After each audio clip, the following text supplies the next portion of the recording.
por lo que veo, pero les quiero contar que a propósito del tema del calentamiento global, y ustedes recordarán que tuve un invitado que dijo que todo el calentamiento global causado por el CO2 era un cuento de hadas, que el calentamiento global existe, o sea, hay efectivamente registros de mayores temperaturas, pero que la causa no es el CO2.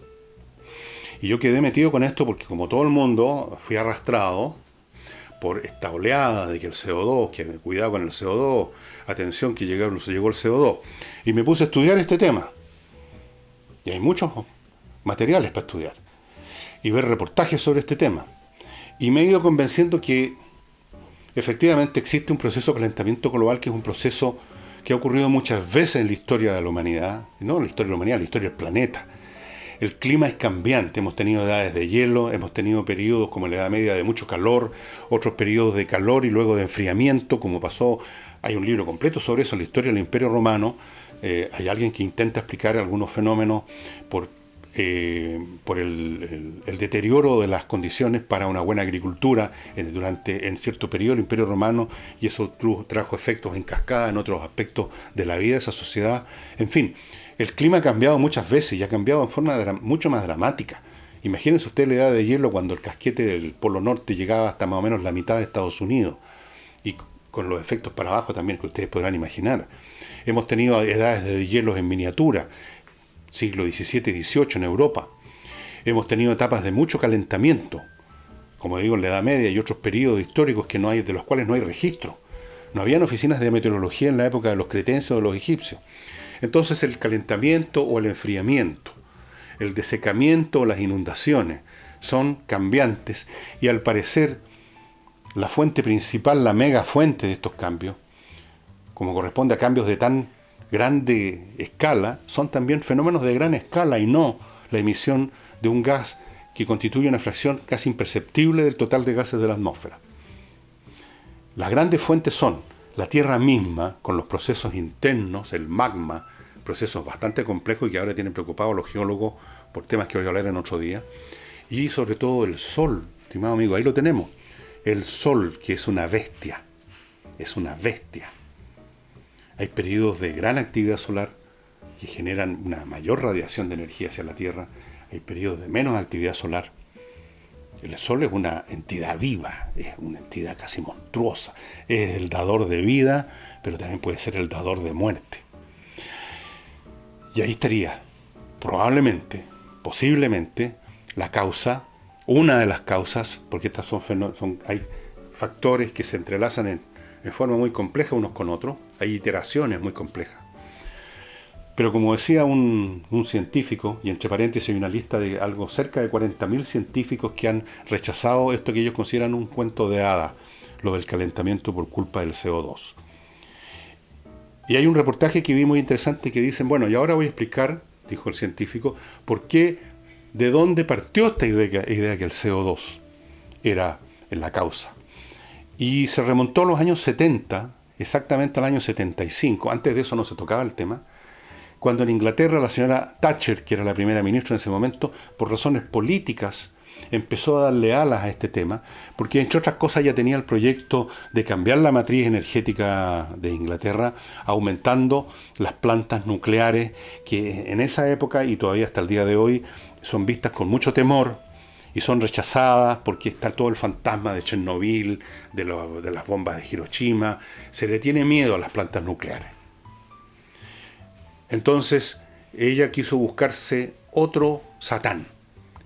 Y ahí hubo un científico que en un momento dado había escrito un artículo sobre que parece que el CO2 podría servir para calentar la Tierra, porque en ese momento el temor era de que se estaba enfriando la Tierra. Entonces dijo, bueno, pero quizás en una de esas la producción de CO2 nos va a ayudar a mantenerla un poco más calentita.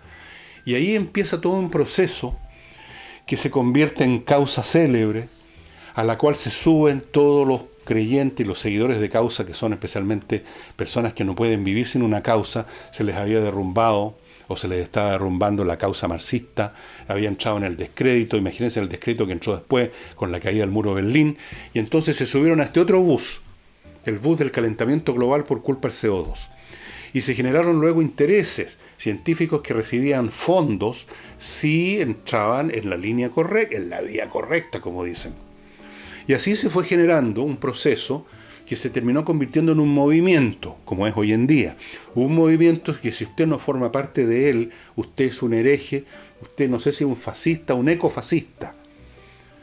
Hoy día los periodistas, los jóvenes, la prensa, los políticos, todo el mundo recita más o menos los mismos versos sobre el CO2 y el calentamiento global.